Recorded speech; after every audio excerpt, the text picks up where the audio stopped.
You open your eyes to a freezing, pitch-black room. The power is completely gone, and as you feel your way down the main staircase of your hotel, you find a lifeless body resting at the very bottom. This is Mitchell's Inn. It's a secluded, highly exclusive retreat tucked deep inside the Catskill Mountains, promising wealthy visitors a quiet weekend completely detached from the rest of the world. For the guests checking in, that isolation is exactly the point. People like Gwen and Riley have driven up here specifically to heal from severe trauma and escape the crushing stress of their lives in the city. But on Friday evening, a massive ice storm hits the mountains. The heavy ice snaps the local power lines and coats the winding mountain roads in a slick, impassable glaze. The hotel is instantly cut off from the outside world. The exact geographical isolation that Mitchell's Inn, a luxury retreat, has suddenly weaponized the environment against the guests. Nobody can get in and nobody can get out. They are locked inside a high-security prison made of snow. At 6 a.m. the next morning, that quiet isolation shatters. A piercing scream echoes through the dark, freezing hallways, jolting the trapped guests from bed.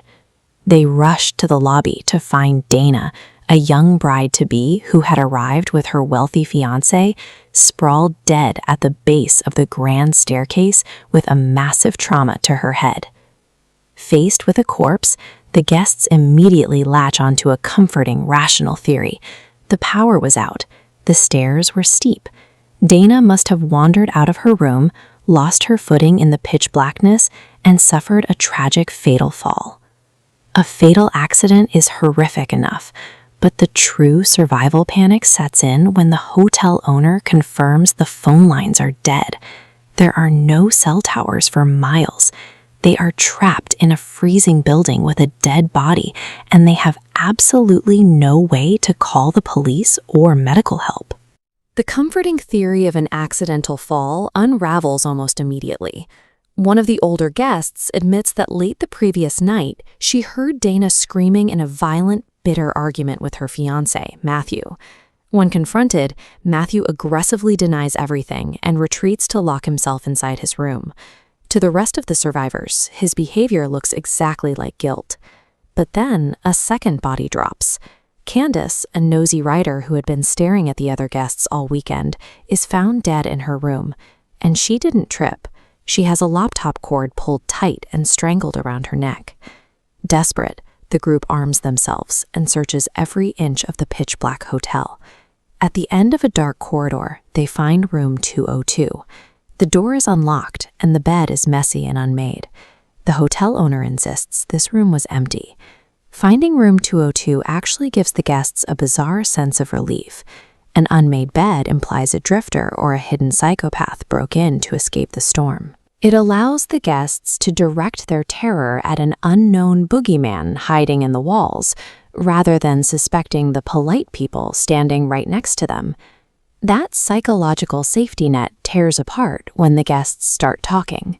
Almost everyone sitting in the lobby is hiding a dark, violent past that makes them fully capable of murder. Take David, the charming defense attorney who naturally steps up to lead the group. He eventually confesses that he is a widower. His wife was brutally murdered back home, and the killer was never caught. Then there's Riley, the quiet journalist. She recently returned from covering intense combat in foreign war zones.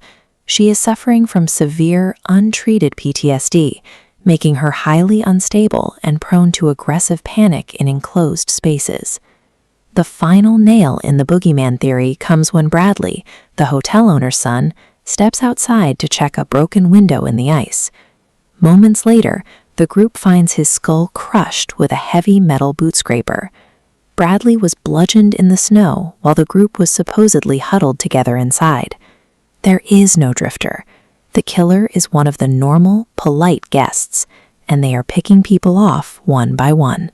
Total social collapse follows. The surviving guests abandon their rooms and huddle together around the dying lobby fireplace. They clutch heavy iron pokers and kitchen knives in their laps, refusing to sleep. The psychological toll is immense. The temperature inside is dropping toward zero.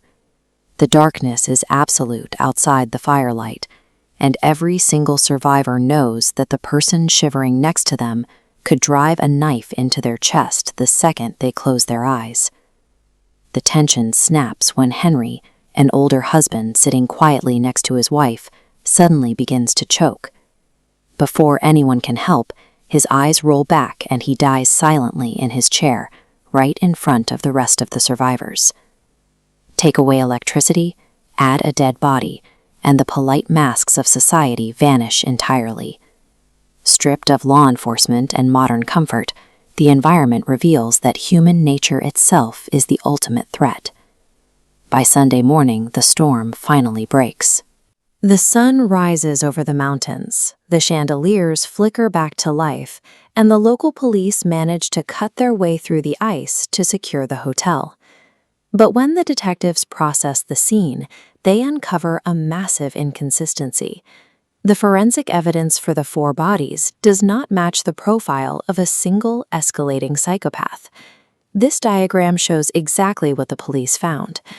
Notice how the evidence splits these murders into 2 distinct groups. While Dana, Candace, and Bradley were killed by the same person, Henry's poisoning points to a completely different silhouette. His wife, Beverly, realized a random murder spree was the perfect cover. She slipped a lethal dose of sleeping pills into his scotch, knowing the police would just assume the resident psychopath claimed a 4th victim.